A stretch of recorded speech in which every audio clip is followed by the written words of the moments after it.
Today I'm going to tell you about 32-year-old Amira's story. That terrifying night, she was forced to make the most impossible decision of her life. She had 2 children, but she could only save one of them. Standing in the middle of a panicking crowd, with her daughter in her arms and her son lost somewhere in the chaos, Amira had just seconds to decide. Which child would she choose? And how did this choice affect her family forever? I know this might be hard to hear, but imagine for a moment if this were your own children. Before we continue, please subscribe to our channel so we can keep sharing these important stories. Which child did she pick? And what happened to the family after this impossible choice? Stay with me to find out. 32-year-old Amira Khalil was a mother of 2 living in Gaza. Her 8-year-old son Youssef and her 5-year-old daughter Lena. Before marriage, Amira worked as a nurse at the local hospital for 7 years. She had always dreamed of helping people, and even during the hardest times, she never lost her compassion. Her greatest passion was reading bedtime stories to her children every evening. She had a special voice for each character, making the stories come alive. Youssef was excellent at mathematics and dreamed of becoming an engineer like his grandfather. Lena loved to draw and would spend hours creating colorful pictures of flowers and butterflies. During those peaceful days, the family was preparing for Lena's 6th birthday. Amira had been working on a special pink dress for her daughter for weeks, carefully choosing each button and ribbon. She wanted everything to be perfect. Youssef was also preparing a surprise, a beautiful drawing of their family standing in front of their house, with a big rainbow above them. The house was filled with joy and hope those days. Amira's husband worked as a teacher at the local school, and together they had built a loving home.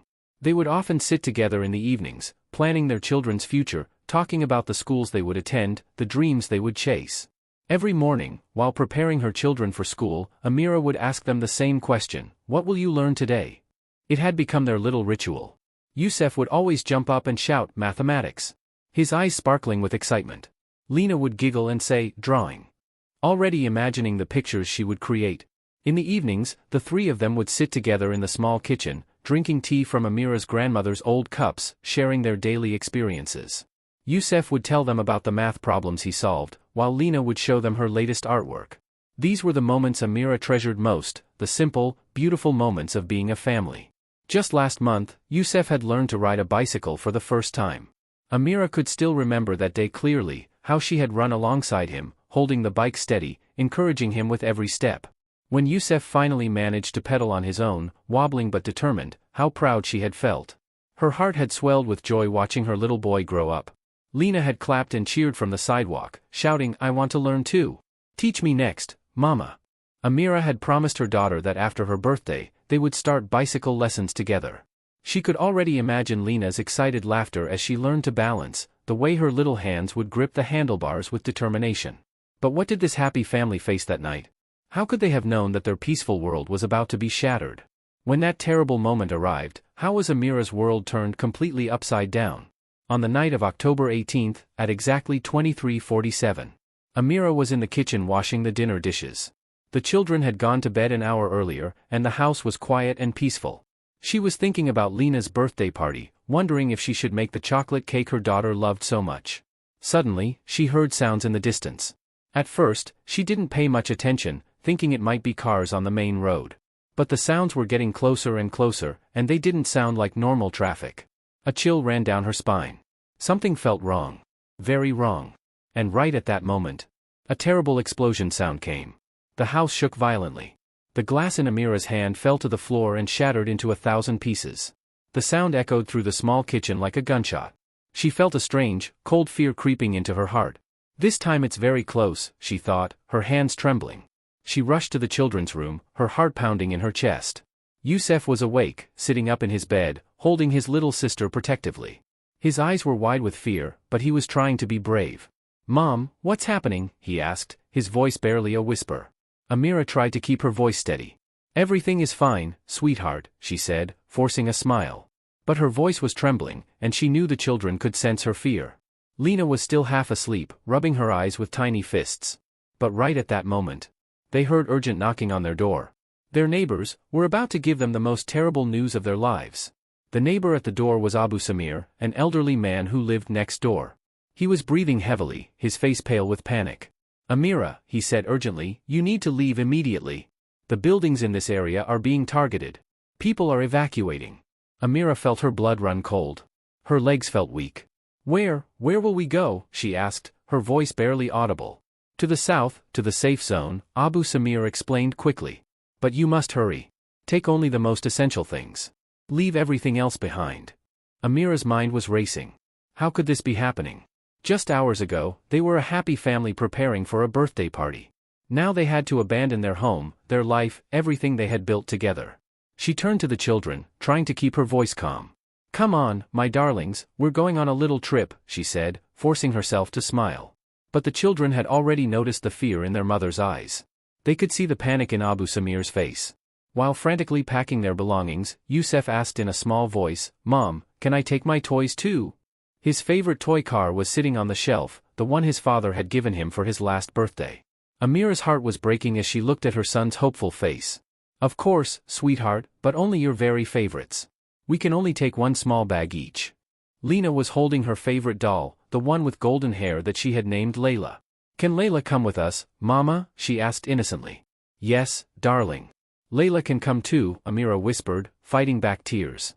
And just as they were about to leave their home, that terrible moment came. Siren sounds filled the air, people were running in the streets, screams and shouts echoed from every direction. The peaceful night had turned into chaos. Amira didn't know yet that she was about to make the most difficult decision of her life. A decision that would haunt her forever. When they stepped onto the street, complete chaos surrounded them. Everyone was running, carrying bags and children, their faces filled with terror. Amira was holding Youssef's hand tightly, carrying little Lena in her arms. But the crowd was so dense, so panicked, that staying together was becoming impossible. People were pushing from all directions. Someone bumped into Amira, almost making her fall. She held Lena tighter and gripped Youssef's hand with all her strength. "Stay close to me," she shouted over the noise. And right at that moment, the most terrible thing happened. During the chaos of the pushing crowd, Amira lost Youssef's hand. In one brief second of distraction, her son's small hand slipped away from hers. "Youssef," she screamed at the top of her lungs, but her voice was completely lost in the crowd. Panic filled her chest. Where was he? Where was her little boy? At that moment, she realized there were two different streams of people going in completely different directions. One large group was heading east toward the old market area, another group was moving south toward the designated safe zone. The crowd was like a powerful river, carrying people in different directions whether they wanted to go or not. Amira was holding Lena tightly in her arms, frantically searching for Youssef with her eyes. Her heart was pounding so hard she thought it might explode. Where was he? How could she have lost him? And then, she saw him. That horrible moment when she spotted Youssef in the crowd that was heading eastward. Her 8-year-old son was crying, looking around desperately for his mother. He looked so small, so frightened, so lost among all those panicked adults. But Lena was still in her arms, and the crowd heading south was pushing her along with tremendous force. She could barely keep her balance. People were shouting, pushing, trying to get to safety as quickly as possible. Can you imagine the thoughts racing through Amira's mind at that impossible moment? The choice that no mother should ever have to make? Which child would she choose? Would she put down her 5-year-old daughter and fight through the crowd to reach her son? Or would she go to safety with Lena and pray that Youssef would somehow find his way? How do you make such a decision? How do you choose between your children when every second counts, when both of their lives might depend on your choice? Amira froze in the shock of that moment. 2 seconds passed, 3 seconds, but it felt like an eternity. How could she make such an impossible decision in such a short time?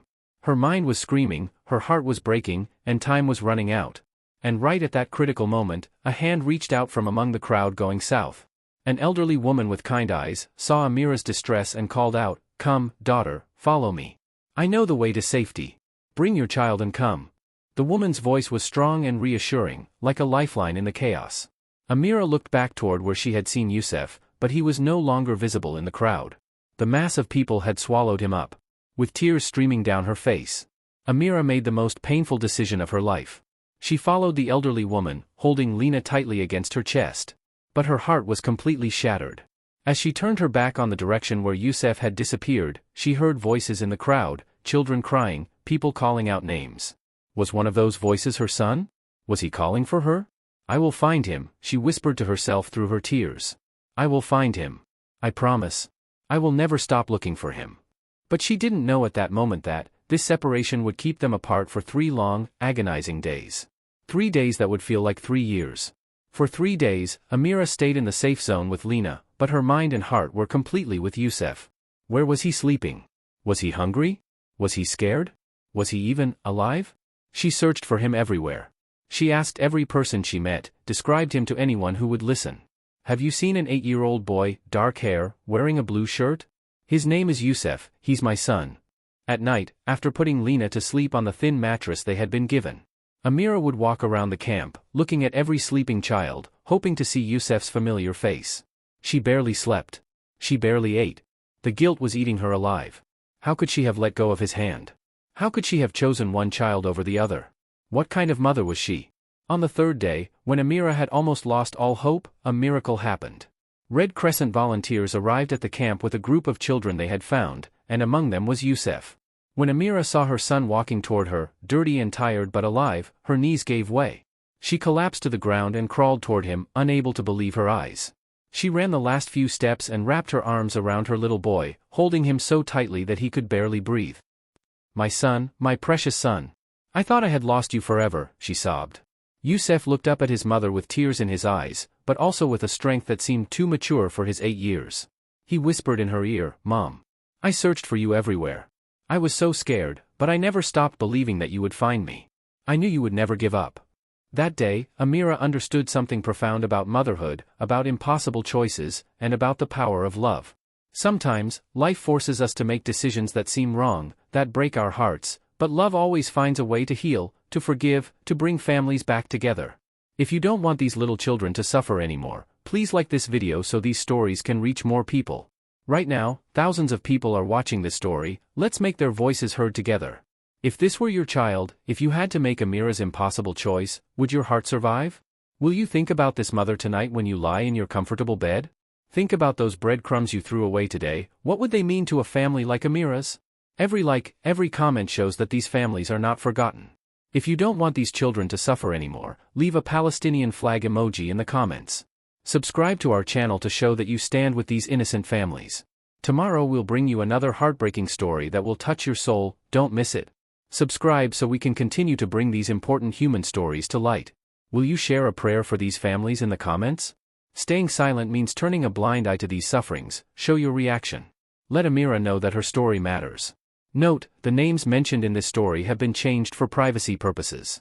This story is inspired by real events experienced by families during times of conflict.